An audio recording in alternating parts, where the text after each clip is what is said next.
Primera de Pedro, capítulo 4. Sirviendo a Dios en los últimos días. A. Actitudes para el creyente en los últimos días. 1. Primera de Pedro, capítulo 4, versículos 1 y 2. En los últimos días, los cristianos deberán tener una actitud de compromiso. Puesto que Cristo ha padecido por nosotros en la carne, vosotros también armaos del mismo pensamiento. Pues quien ha padecido en la carne, terminó con el pecado, para no vivir el tiempo que resta en la carne, conforme a las concupiscencias de los hombres, sino conforme a la voluntad de Dios. A. Puesto que Cristo ha padecido por nosotros en la carne, vosotros también armaos del mismo pensamiento. El compromiso que Dios nos llama a tener no es más grande que el compromiso que tuvo Jesús al soportar el sufrimiento por nuestra salvación. En los últimos días necesitamos tener un gran compromiso con Dios para poder soportar las grandes tribulaciones. 1. Jesús nos comunicó la misma idea cuando dijo que cualquiera que vaya en pos de Él debe tomar su propia cruz y seguirlo. Mateo 16:24. Tomar su propia cruz significa comprometerse y no mirar para atrás. 2. Armaos del mismo pensamiento. Muchos de nosotros somos derrotados en nuestras batallas contra el pecado, porque nos rehusamos a sacrificar algo en la batalla. Solo queremos la victoria si se nos es dada fácilmente.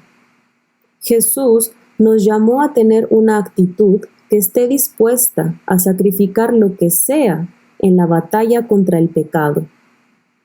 Mateo 5, 29 y 30. B. Quien ha padecido en la carne, terminó con el pecado. Cuando una persona ha sufrido persecución física por amor a Jesús, casi siempre cambia profundamente su perspectiva con respecto al pecado y su búsqueda por sus deseos carnales. Es más probable que vive el tiempo que resta en la carne, no conforme a las concupiscencias de la carne, sino conforme a la voluntad de Dios. 1. Quien quiera que haya sufrido por hacer lo correcto y aún así ha obedecido a Dios, sin importar el sufrimiento que se involucra, ha roto claramente con el pecado. Grudem. 2. Hibbert observa que la frase «terminó con el pecado» representa el estado espiritual de un sufridor victorioso. Carga una nota de triunfo. Efectivamente, ha roto con una vida dominada por el pecado. No necesariamente significa que ya no comete ningún acto de pecado, sino que su vida pasada, dominada por el poder del pecado, se ha terminado. 3. Si no hemos sufrido físicamente por seguir a Jesucristo, aún nos podemos conectar por fe con Jesús, quien ha padecido en la carne. Te ruego que recuerdes que no se puede renunciar al pecado, no hay escapatoria de su poder, excepto por contacto y unión con el Señor Jesucristo. Spurgeon. C. Para no vivir el tiempo que resta. Pedro nos dio dos referencias de tiempo que son útiles para entender la actitud correcta en nuestro seguimiento de Jesucristo. Primero, no vivir más en pecado, y deberíamos responder a cada tentación e impulso pecaminoso con la respuesta: no vivir más. Segundo, deberíamos considerar cuidadosamente cómo vivir el tiempo que nos resta. Dios nos ha designado algunos días más en la tierra. Deberíamos responderle en cómo vivir este tiempo. 2. Primera de Pedro, capítulo 4, versículos del 3 al 6. En los últimos días, los cristianos deberán vivir con actitud de sabiduría. Baste ya el tiempo pasado para haber hecho lo que agrada a los gentiles, andando en lascivias, concupiscencias, embriagueces, orgías, disipación y abominables idolatrías. A estos les parece cosa extraña que vosotros no corráis con ellos en el mismo desenfreno de disolución, y os ultrajan, pero ellos darán cuenta al que está preparado para juzgar a los vivos y a los muertos. Porque por esto también ha sido predicado el Evangelio a los muertos, para que sean juzgados en carne según los hombres, pero vivan en espíritu según Dios. Baste ya el tiempo pasado para haber hecho lo que agrada a los gentiles. Pedro sabía que ya hemos pasado bastante tiempo viviendo en el mundo. Ahora somos llamados a vivir como cristianos. Es una grande, profunda y tonta pérdida de tiempo que los cristianos vivan como el mundo, y simplemente debemos dejar de ser de doble ánimo y comenzar a vivir como cristianos. 1. Tristemente, muchos cristianos, en sus corazones, piensan que no ha bastado ya el tiempo de hacer la voluntad de los impíos. Quieren experimentar más del mundo antes que hacer un compromiso con Dios. Este es un trágico error y te lleva a un camino que te aleja de la vida eterna. B. Libertinaje. Esta palabra comienza a listar los pecados que Pedro entendía que solo marcarían la vida pasada de los cristianos y no su presente. Esta palabra significa vivir sin ninguna resistencia moral, especialmente relacionada a la inmoralidad sexual y violencia. Denota el exceso de todo tipo de maldades, involucrando la falta de autorresistencia. El término demuestra al pecado como una indulgencia excesiva de apetitos hasta el grado de violar el sentido de la decencia pública. Hibbert. 1. Cuando vemos la lista, lascivias, concupiscencias, embriagueces, orgías, disipación y abominables idolatrías, hemos visto cómo la caída del hombre ha progresado tan poco en los últimos 2000 años.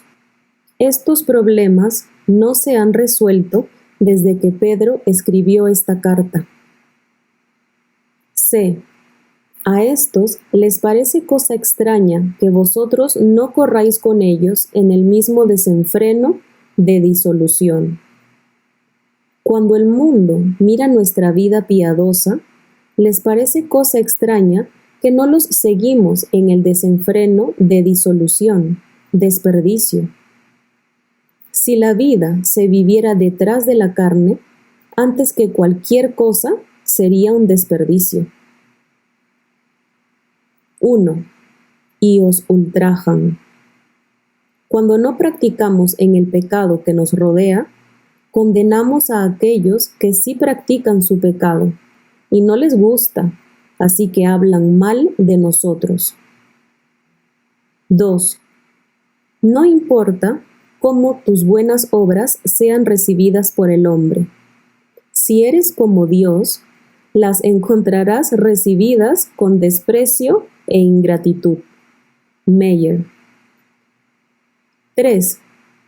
Como las ceremonias de las religiones paganas eran parte integral de la vida diaria, por ejemplo, toda actividad nacional y cívica estaba ligada a ellas.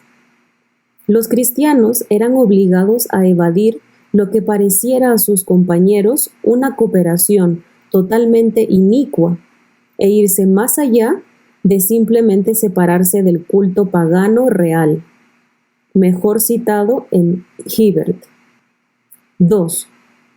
Pero ellos darán cuenta al que está preparado para juzgar.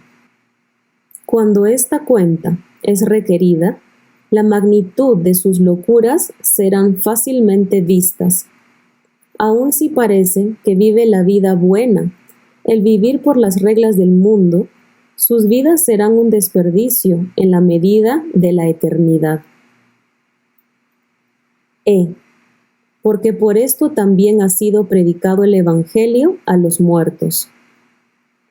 Pedro también dice que por medio de este juicio eterno, el Evangelio fue predicado a los muertos. Los muertos justos saben y viven con conciencia constante de la realidad de la eternidad y son recompensados por este entendimiento para que vivan en espíritu según Dios. 1. Pedro ya nos dijo que Jesús predicó a los espíritus encarcelados, predicando un mensaje de juicio. Primera de Pedro 3:19. Aparentemente, durante este mismo tiempo, Jesús también predicó un mensaje de salvación a los muertos fieles en el seno de Abraham. Lucas 16:22. Quien anticipó la obra del Mesías para ellos. Esta prédica a los muertos no fue la oferta de una segunda oportunidad, sino la plenitud de la salvación que aquellos que habían sido fieles a Dios en su primera oportunidad. 2.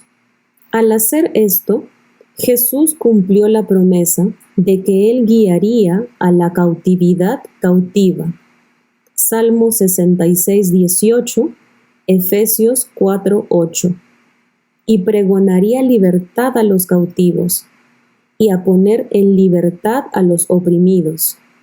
Isaías 61:1 y Lucas 4:18. 3.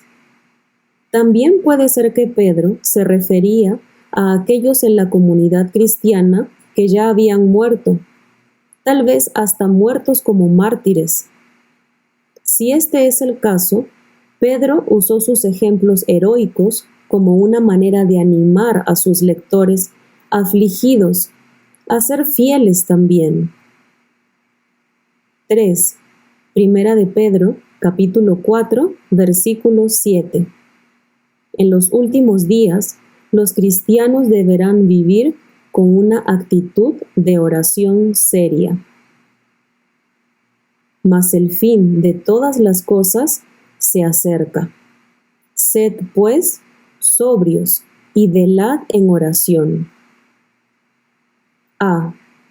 Mas el fin de todas las cosas se acerca. Si en verdad creemos que estamos viviendo en los últimos días, lo más apropiado es que nos entreguemos a la oración. Sed pues sobrios y velad en oración. 1. La afirmación de que el fin de la era ciertamente está cerca y que esto sucederá en cualquier tiempo, bien representa la vista de la iglesia primitiva. Hibbert. 2. Muchos de los cristianos que piensan que Jesús regresará pronto, basados en tablas proféticas y eventos políticos, fallan al no aplicar esa creencia de la manera apropiada. Falla al no aplicarse en la oración con diligencia. B. Sed pues sobrios en oración. Debemos dedicarnos a ser sobrios en oración, al ver que el peso de la eternidad corre hacia nosotros, No debemos atrevernos a tomar la necesidad de la oración ligeramente. C. Sed pues y velad en oración. Nosotros debemos velar en oración, primeramente teniendo nuestros corazones y mentes vigilando, listas para el regreso de Jesucristo. Pero esto también significa velando por nosotros y velando por este mundo, midiendo nuestra preparación para la venida de Jesús. 4. Primera de Pedro, capítulo 4, versículos del 8 al 11. En los últimos días, los cristianos deberán vivir con una actitud de amor. Y ante todo, tened entre vosotros ferviente amor, porque el amor cubrirá multitud de pecados. Hospedaos los unos a los otros sin murmuraciones. Cada uno, según el don que ha recibido, ministrelo a los otros, como buenos administradores de la multiforme gracia de Dios. Si alguno habla, hable conforme a las palabras de Dios.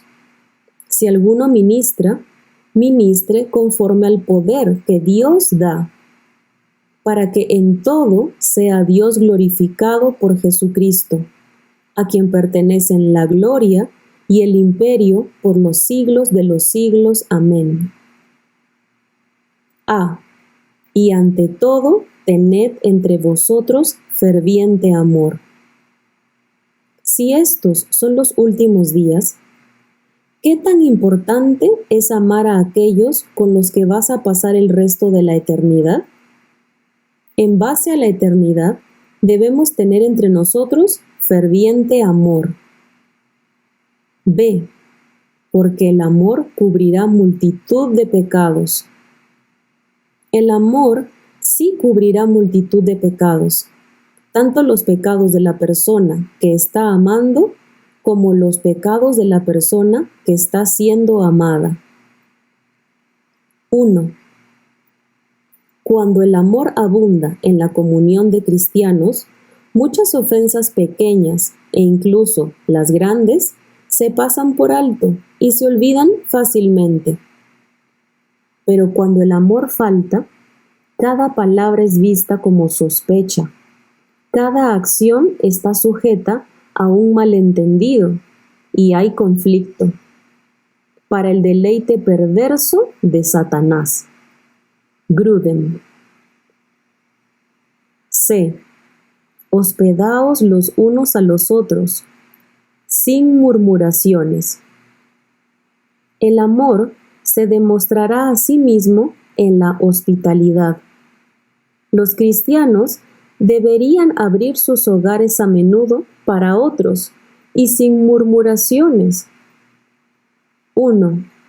Sin murmuraciones es un reconocimiento franco de que la práctica de la hospitalidad puede llegar a ser costosa, gravosa e irritante. El término griego denota un murmullo o hablar en voz baja como señal de desagrado. Representa un espíritu que es opuesto a la alegría. Hibbert. D. Cada uno, según el don que ha recibido, ministrelo a los otros. El amor se demostrará por sí mismo al dar a la familia de la Iglesia lo que Dios nos ha dado a nosotros como dones. Al hacer eso, somos buenos administradores de las muchas facetas, multiforme, de la gracia de Dios que se nos ha dado. 1. En 1 de Corintios 15:10, Pablo claramente nos hace saber que Él es lo que es solamente por la gracia de Dios. Pero al mismo tiempo, su gracia para conmigo no fue en vano, porque Pablo puso sus esfuerzos, que son inspirados por Dios, para trabajar con la gracia de Dios. La idea es que si somos malos administradores de la multiforme gracia de Dios, es como si su gracia se nos hubiese dado en vano. Esta gracia es desperdiciada, porque solo vienen a nosotros, pero no se mueve a través de nosotros. 2. La gracia multiforme es una gracia multicolor, como cuando un rayo de luz irrumpe en un aerosol de muchos matices. Así, cada uno de nosotros recibimos la gracia de Dios en diferentes ángulos y parpadea de regreso en un nuevo color fresco. Meyer. Si alguno ministra, ministre conforme al poder que Dios da.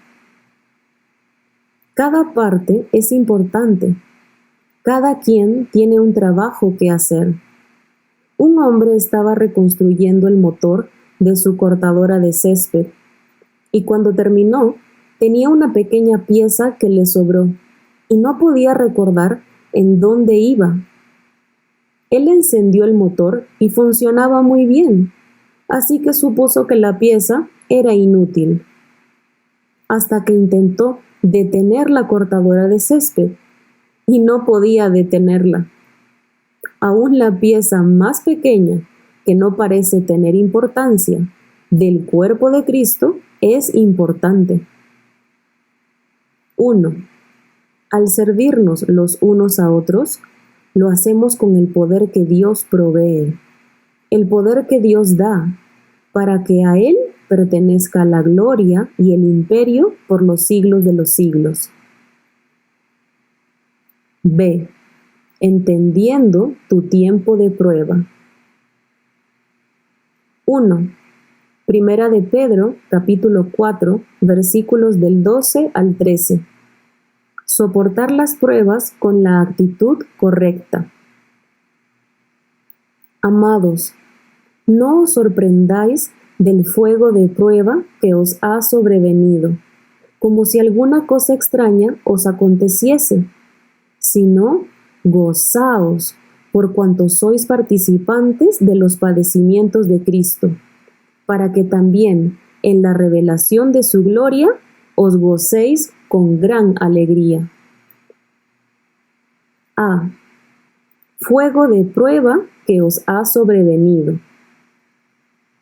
En vez de pensar en las pruebas, aún en las pruebas de fuego, y sorprendernos de esas ocurrencias, veámoslas como maneras de ser participantes de los padecimientos de Cristo. Y si somos participantes de sus sufrimientos, también seremos participantes de su gloria y gozo. 1. Pedro le dijo una vez a Jesús que evadiera el sufrimiento en la cruz. Marcos 8, 32 y 33. Le parecía extraño al apóstol Pedro que su maestro pensara en sufrir. Ahora le parece extraño que él se hubiese imaginado algo diferente. Meyer. B. Participantes de los padecimientos de Cristo. Solamente podemos ser participantes de los sufrimientos de Jesús porque Él fue participante de nuestra humanidad y sufrimientos. Él se hizo hombre para que nuestros sufrimientos no fueran insignificantes. Es bueno compartir lo que sea con Jesús, aun sus sufrimientos. C. Si no, gozaos por cuanto sois participantes de los padecimientos de Cristo, para que también en la revelación de su gloria os gocéis con gran alegría. Nuestra tendencia es el aferrarnos a la gloria y la alegría, y evadir el compartir alguno de los sufrimientos de Jesús. O morbosamente nos fijamos en el sufrimiento y nos olvidamos que es necesario proseguir a la gloria y la alegría. 1. Nunca debemos negar el lugar del sufrimiento en la construcción de la santidad de la vida cristiana. A pesar de que hay mucho dolor innecesario por el cual pasamos por falta de conocimiento o fe, también hay sufrimiento necesario. Si el sufrimiento fue una herramienta adecuada para enseñarle a Jesús, Hebreos 5:8, es una herramienta adecuada para enseñarle a sus siervos. 2. Por cuanto implica una medida. Aquellos que han sufrido más en Jesús se regocijarán más en su venida de gloria. 2. Primera de Pedro, capítulo 4, versículos del 14 al 16. La diferencia entre sufrir como cristianos y sufrir como un malhechor. Si sois vituperados por el nombre de Cristo, sois bienaventurados, porque el glorioso Espíritu de Dios reposa sobre vosotros. Ciertamente, de parte de ellos, Él es blasfemado, pero por vosotros es glorificado. Así que ninguno de vosotros padezca como homicida, o ladrón, o malhechor, o por entremeterse en lo ajeno. Pero si alguno padece como cristiano, no se avergüence, sino glorifique a Dios por ello. A. Si sois vituperados por el nombre de Cristo. El sufrir por el nombre de Cristo es una bendición, porque demuestra que en verdad estamos siguiendo a Jesús y que sufrimos porque estamos identificados con Él. B. De parte de ellos es blasfemado, pero por vosotros es glorificado. Sabemos que el mundo blasfema sobre Jesús, pero Él siempre debe ser glorificado entre los cristianos. C. Así que ninguno de vosotros padezca como homicida, o ladrón, o malhechor, o por entremeterse en lo ajeno. Sufrir como malhechor es merecido y trae vergüenza al nombre de Jesús. Pedro reconoce que no todo el sufrimiento se sufre en el nombre de Jesús. 1. Entendemos cuando Pedro escribe acerca del sufrimiento que puede venir sobre el homicida, el ladrón o el malhechor. Sin embargo, no nos debe sorprender que también incluye a entrometerse en lo ajeno. Tales personas sí sufren de aflicción y dolor, pero no por el nombre de Jesús. D. Pero si alguno padece como cristiano, no se avergüence. El sufrir como cristiano no es algo de qué avergonzarse, aunque el mundo desprecia al cristiano en sufrimiento. Nosotros debemos glorificar a Dios por ello. 1. No glorificamos a Dios por el sufrimiento, pero sí lo glorificamos a Él en el sufrimiento. Y lo glorificamos por medio de lo que Él hará en nosotros y a través de nosotros con el sufrimiento. 2. El nombre cristiano, construido del nombre Cristo con el sufijo ianos, una formación latina, Janus, denota un seguidor partidista. Cristiano categoriza a los seguidores de Cristo como miembros del partido de Cristo, no Cristos pequeños, como dicen algunas explicaciones populares. Hibbert. 3. Los cristianos al principio eran conocidos como discípulos, creyentes, los discípulos del Señor o los del camino, antes de ser conocidos como cristianos. Primero, en Hechos 11:26. Este es el primero de los 3 lugares en el Nuevo Testamento donde los seguidores de Jesús son llamados cristianos. En Hechos 11:26 nos dice: a los discípulos se les llamó cristianos por primera vez en Antioquía. En Hechos 26:28, Agripa le dijo a Pablo: por poco me persuades a ser cristiano. Esto demuestra que entre Hechos 11:26 y 26:28, cristianos se había convertido en un nombre popular para los seguidores de Jesús. En Primera de Pedro 4:16, la idea de que algunos están sufriendo por ser identificados como cristianos demuestra que el nombre había sido ampliamente utilizado, tanto que uno podía ser perseguido por ser nombrado cristiano. 3. Primera de Pedro, capítulo 4, versículos del 17 al 19. Encomienda tu alma a Dios en medio del sufrimiento. Porque es tiempo de que el juicio comience por la casa de Dios. Y si primero comienza por nosotros, ¿cuál será el fin de aquellos que no obedecen al Evangelio de Dios? Y si el justo con dificultad se salva, ¿en dónde aparecerá el impío y el pecador?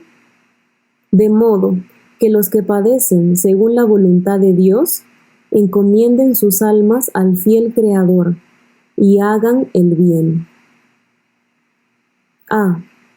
Porque es tiempo de que el juicio comience por la casa de Dios. En el contexto del sufrimiento, Pedro nos dice que el juicio comienza en la casa de Dios. Dios usa el sufrimiento como un juicio, en un sentido positivo y purificante. Para los cristianos, la casa de Dios ahora. 1. Es correcto que el juicio comience en la casa de Dios. Hay equidad en ello, ya que los cristianos profesan ser mejores que otros, así que así debe ser. Dicen que son regenerados, así que deben ser regenerados.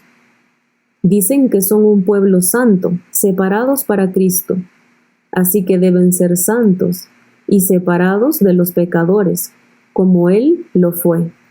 Spurgeon. 2. Ahora es nuestro tiempo del fuego de prueba. Primera de Pedro 4:12. Los impíos tendrán su fuego después. El fuego que soportamos ahorita nos purifica. El fuego que soportarán los impíos será un castigo. No obstante, debemos recordar que nunca hay un castigo de Dios en nuestros sufrimientos, solo purificación. Porque para el cristiano, la cuestión del castigo fue pagada por completo en la cruz, donde Jesús soportó todo el castigo que el cristiano pudiera enfrentar de parte de Dios. 3. El mismo fuego que consume a la paja purifica al oro. El fuego es el mismo, pero su propósito en aplicación es diferente, y su efecto es diferente en la paja y en el oro. Aún así, los cristianos a veces sufren lo mismo de lo que sufren los impíos, pero el propósito de Dios es diferente y el efecto es diferente. B. Si primero comienza por nosotros, ¿cuál será el fin de aquellos que no obedecen al Evangelio de Dios? La aplicación sobria de Pedro es clara. Si esto es lo que los hijos de Dios experimentan, ¿qué pasará con aquellos que se han hecho por sí mismos enemigos de Él? ¿Cómo pueden tener la esperanza de estar ante el juicio y la ira de Dios? 1. Los cristianos se pueden regocijar en que los sufrimientos que están enfrentando en esta vida será lo peor que podrán enfrentar jamás, que por toda la eternidad. Hemos visto lo peor. Aquellos que rechazan a Jesús han visto lo mejor de la vida, que su existencia eterna verá jamás. C. Si el justo con dificultad se salva. Como esto es verdad, que la salvación del justo no viene sin dificultad, entonces debemos detenernos y pensar si nosotros mismos o alguien más parece tener una salvación fácil. 1. No es que nuestra salvación sea difícil en el sentido de ganarla o de encontrar una manera de merecerla. Todo es un regalo gratis de Jesucristo. No obstante, nuestra salvación es difícil en el sentido de que los reclamos del discipulado nos retan y nos demandan a que nos deshagamos de nuestros ídolos y pecados. Discipulado verdadero que genuinamente sigue a Jesucristo es frecuentemente difícil. Así que entendemos por qué Pedro citó el pasaje de Proverbios: el justo con dificultad se salva. D. De modo que los que padecen según la voluntad de Dios. Pedro nuevamente dibuja una distinción entre los que padecen según la voluntad de Dios y de los que sufren de lo contrario. No todo el sufrimiento es la voluntad de Dios. E. Encomienden sus almas al fiel Creador. La palabra encomendar es una palabra técnica. Es dejar en depósito un dinero a un amigo en el cual confías. Dicha confianza se consideró como una de las cosas más sagradas de la vida, y el amigo estaba obligado con todo el honor a regresar el dinero intacto. Es la misma palabra que usó Jesús cuando dijo: Padre, en tus manos encomiendo mi espíritu. Lucas 23:46. 1. Así que, cuando los cristianos encomiendan sus almas al fiel Creador, dejan sus almas en un lugar seguro. Dios es un fiel Creador, y nos podemos dar a Dios como barro moldeable a sus manos. F. Fiel Creador. Mucha de la agonía por la cual pasamos en tiempos de pruebas tiene que ver con nuestra ignorancia de la fidelidad de Dios o de su lugar como Creador. Él es nuestro Creador soberano, con el derecho de hacer con nosotros lo que a Él le plazca. Aún así, Él es fiel y solo hará lo que es mejor para nosotros.